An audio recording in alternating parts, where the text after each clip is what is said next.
누나, 이 무겁고 지금 표정 봐. 두껍고 아, 미안해.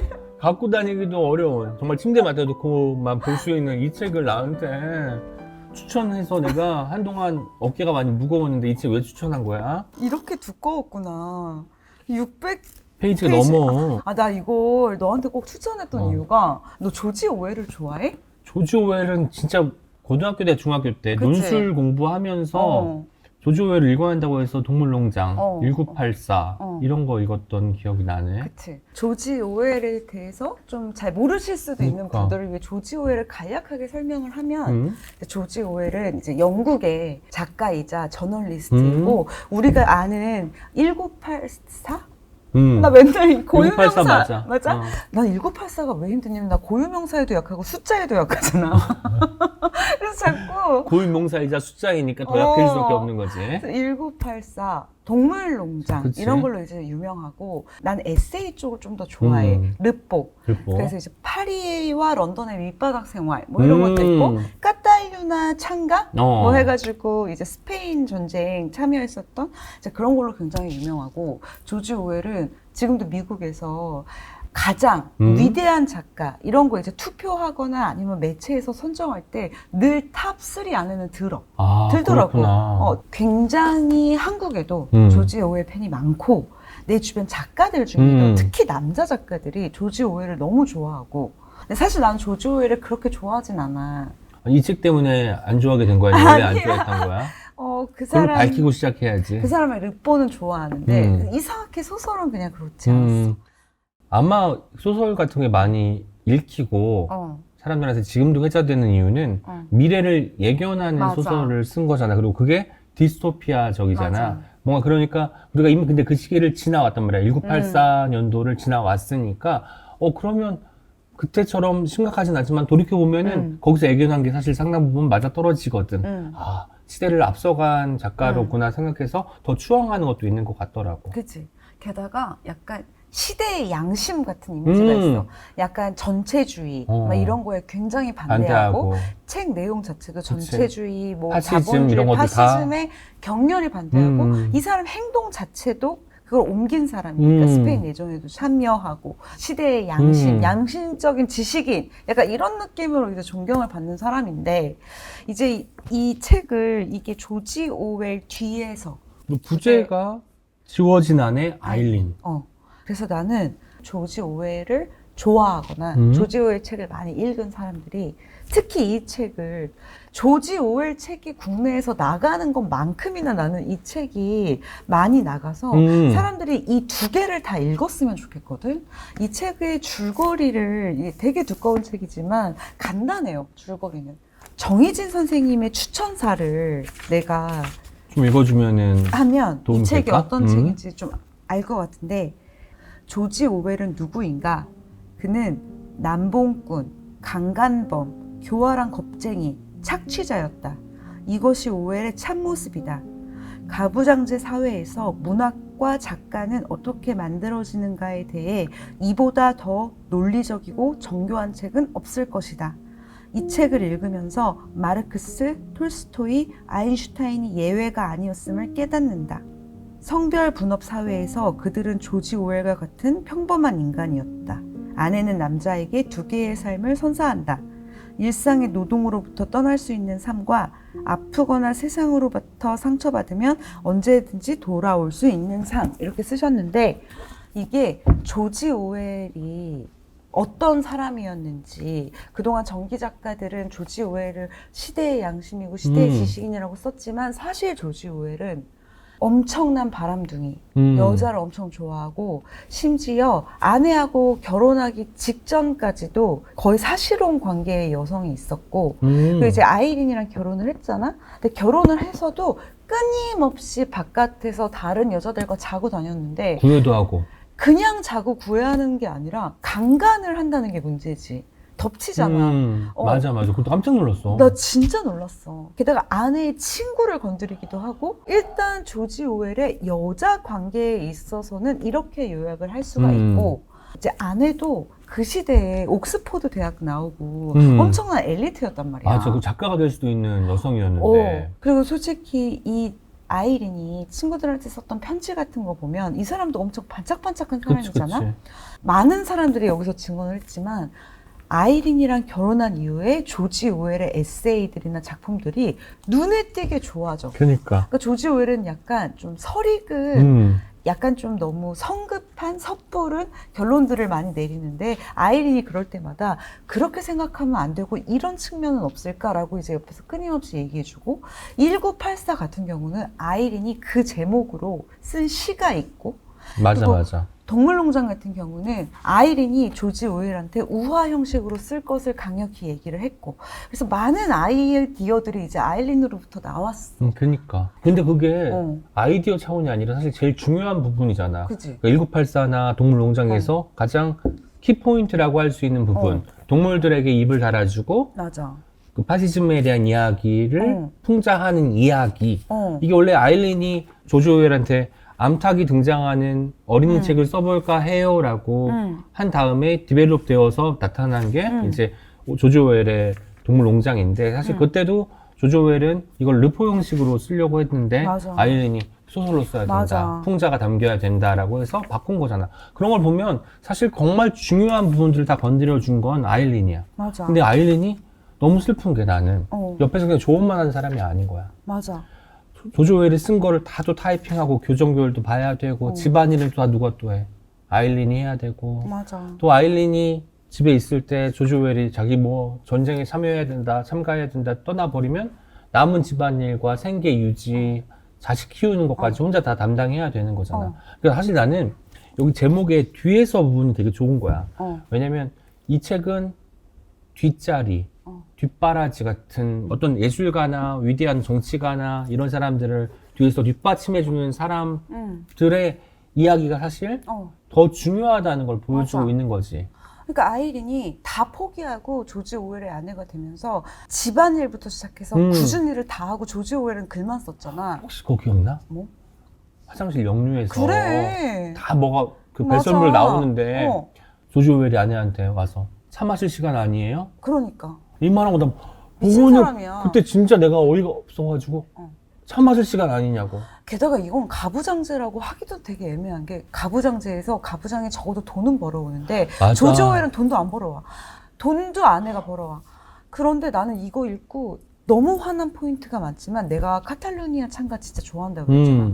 카탈루니아 창가 보면 조지 오웰이 거의 무슨 스페인 전쟁에서 엄청 많은 걸 활약하고 많은 걸 관찰하고 다 쓴 것 같은데 난 이 책을 보고 처음 알았어. 아내가 조지 오웰을 따라서 스페인에 갔던 거야. 그치. 그래서 전방에 조지 오웰이 나가 있는 동안 아내는 그 스파이들이 되게 많은 뭐라 그래야 될까 본진? 본진에서 활약을 엄청나게 비밀기지 같은 했어. 곳이지. 비밀기지 같은 곳에서. 그래서 아내가 아니었으면 조지 오웰이 죽었을 거야. 그러니까 사실 더 열사로 활동했던 건 아내거든. 그치. 그리고 이 원고도 아내가 살렸고, 근데 카탈루니아 창가에서 그 많은 정보들도 이 아내가 다 줬어. 왜냐면 이 아내는 본진에서 일을 하니까 뭐 스파이도 알고 엑기스가 되는 정보들을 다 알지만 조지 오웰은 전방에 있기 때문에 이 얘기들을 정보를 접할 수 있는 길이 없거든. 그렇지. 그래서 아이린이 다 준 건데 카탈루니아 창가에 아내가 아예 삭제돼 있어.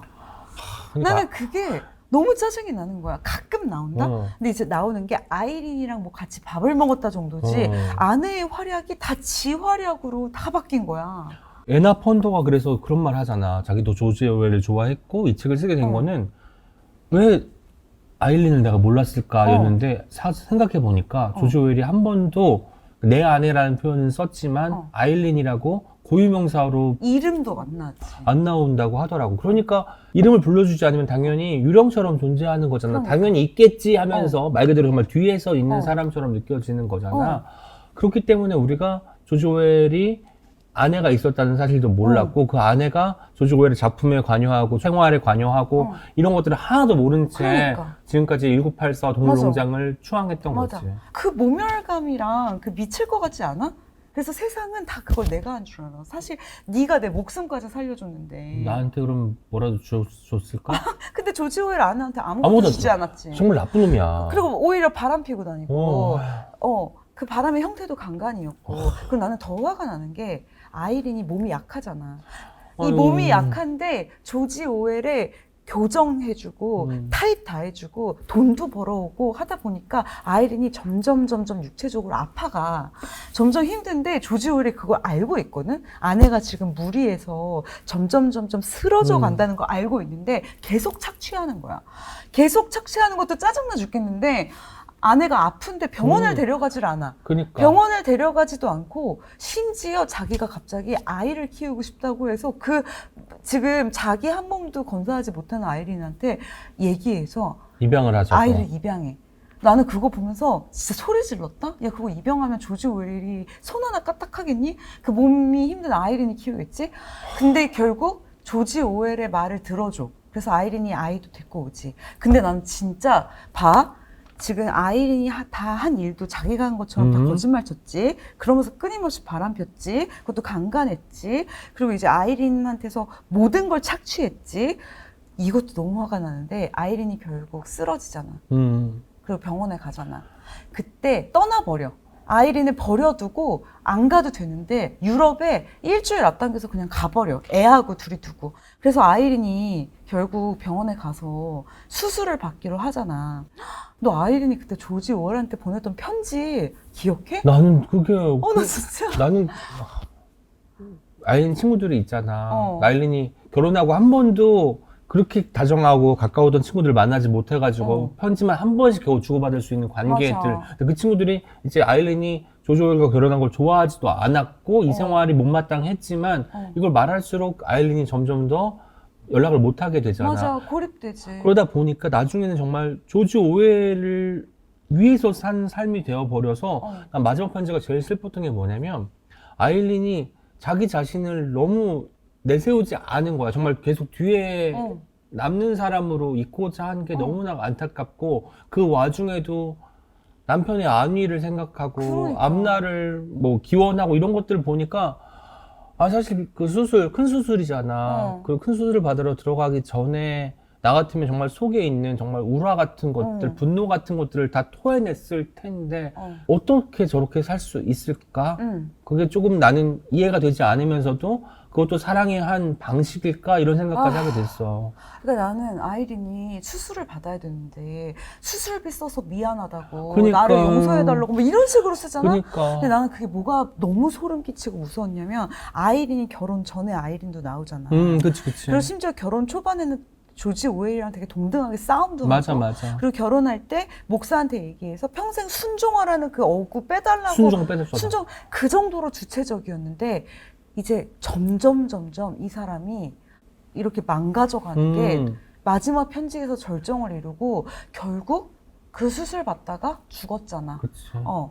그것도 되게 좋은 의사한테 받은 것도 아니고 자기가 조지 오웰한테 미안하니까 되게 말도 안 되는 절약할 수 있는. 근데 나는 그거 죽고 나서 조지 오웰이 그 검시 보고서를 봐야 되잖아. 안 보잖아. 그걸 안 봐. 걔래 이제 조지 오웰은 아니 걔야. 이게 좀 둘 중요한 다, 거네. 둘 다인데 나는 그 검시 보고서를 안 읽잖아. 아니 너무 그걸 이상하다. 어떻게 자기 아내가 죽은 거에 한 점의 의혹이 있는지 아닌지를 보지조차 않아. 그래서 나는 조지 오웰 보면서 얘는 나르시스트형 회피형. 진짜 회피형 남자의 그 전형 있잖아. 만나면 안 돼. 절대 안 돼. 나는 약간 그게 있다? 근데 나 지금 너무 흥분해서 이거 듣는 사람들이 1.2배속으로 듣고 있다고 생각하면 어떡하지? 괜찮아. 지금 막 0.8배속으로 다다다다 얘기하고 있어. 0.8배속으로 재생하시면 됩니다.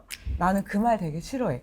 사람은 고쳐 쓰는 거 아니다. 나 이 말 좀 싫어해. 왜냐면 사람은 난 누구나 변할 수 있다는 그럼 갱생이 거 나도 생각해. 가능하다고 생각하는데. 근데 내가 유일하게 한 부류의 고쳐 쓰는 거 아니다를 쓰는 게 나르시스트형 회피형 남자.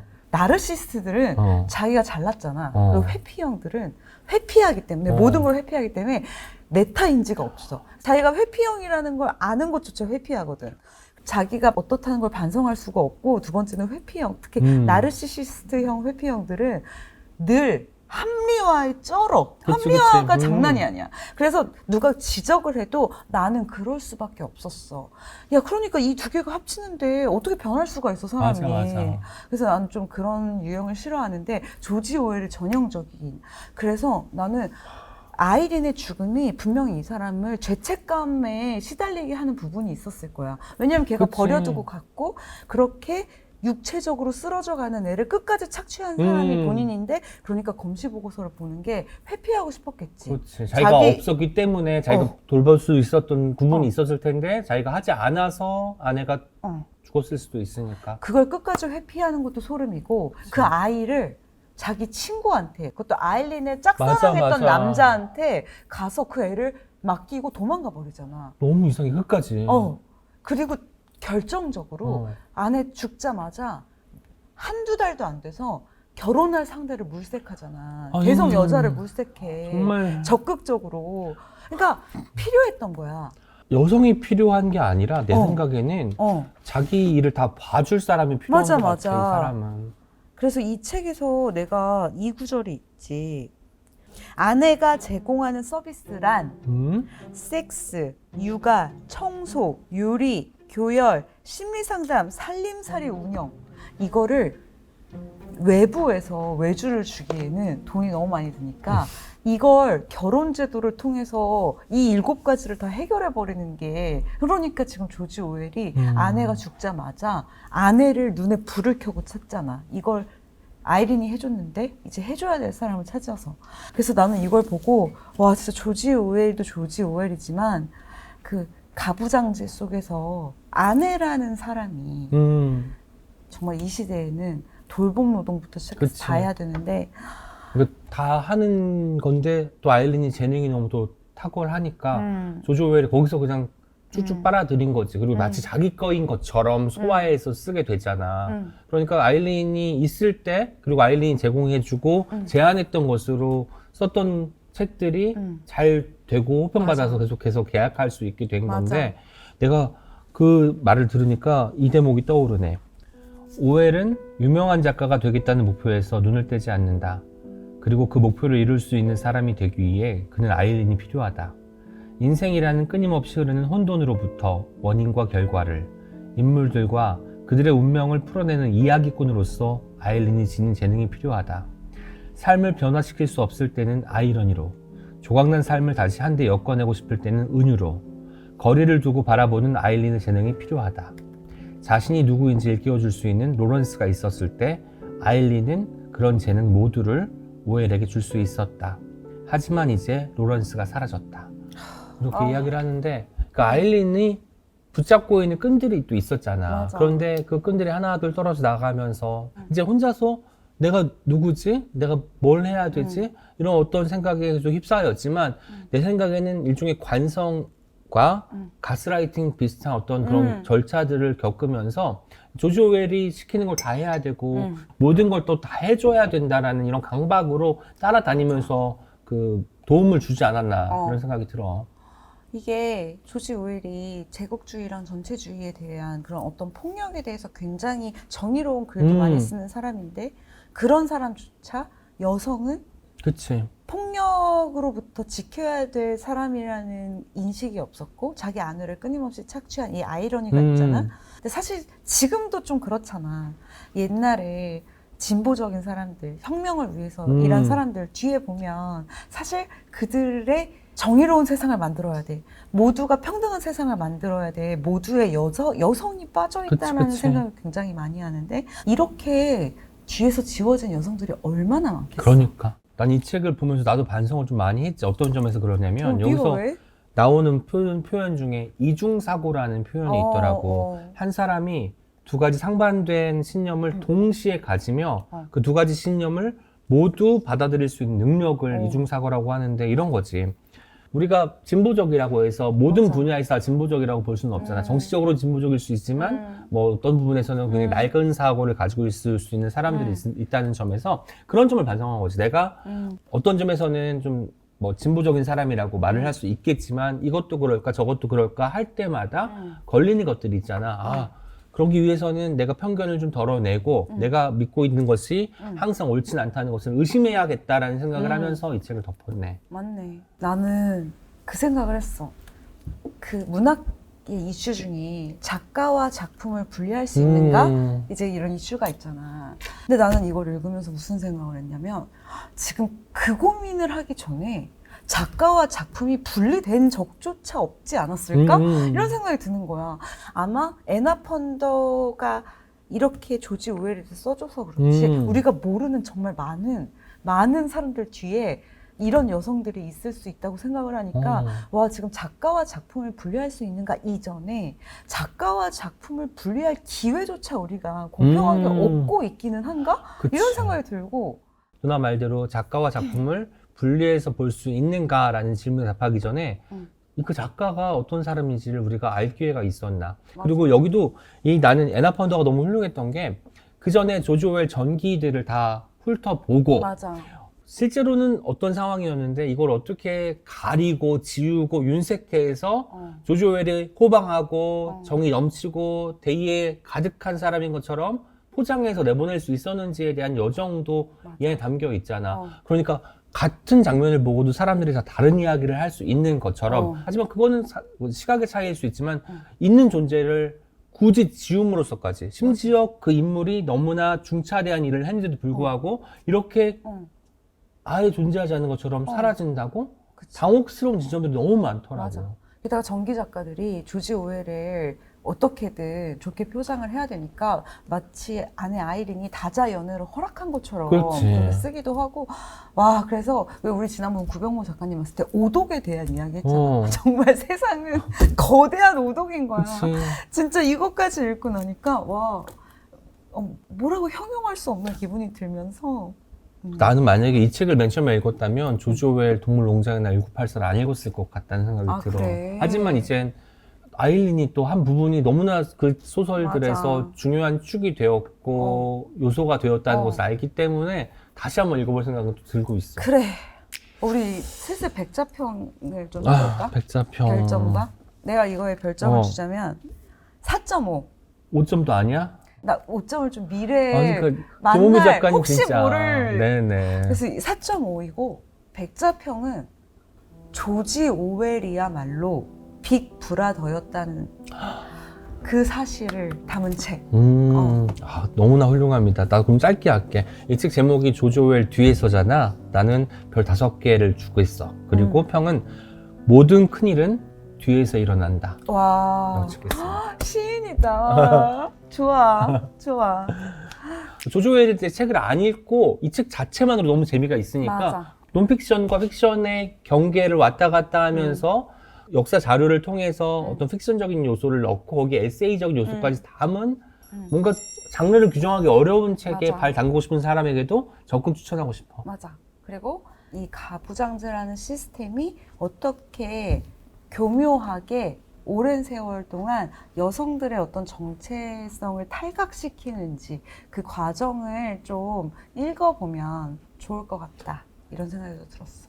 성착취의 역사 같은 게 담겨 있는 거지. 그치? 어떤 문화적 자본과 모든 착취가 담긴 책인 것 같아. 그리고 내가 이 책을 되게 1차원적으로 해석한 버전으로 이야기하자면 여러분 나르시시스트 회피형 도망가세요. 나 이 메시지를 꼭 얘기하고 싶어. 여러분 나르시시스트 회피형 무조건 도망가세요. 그러면은 나르시시스트와 회피형인 사람과 연애를 하고 계신 분들에게 도망가게 하기 위한 책일 수도 있겠네. 네, 여러분 꼭 읽어보시고요. 네, 아이고. 저희가 이제 오늘 조지 오웰 뒤에서를 이렇게 했는데요. 우리 7글자 정도 외우자. 미안해. 또 그거 눈치챘어. 내가 살짝 본가? 내가 고정이래. 뭐지? 고유명사에 약해서. 고유명사를 이제 떠오르지 못하는 순간이 왔어. 어떡해. 네, 함께 해주셔서 감사합니다. 저희 다음 시간에 또 재밌는 책 가지고 올게요. 안녕. 안녕. The light,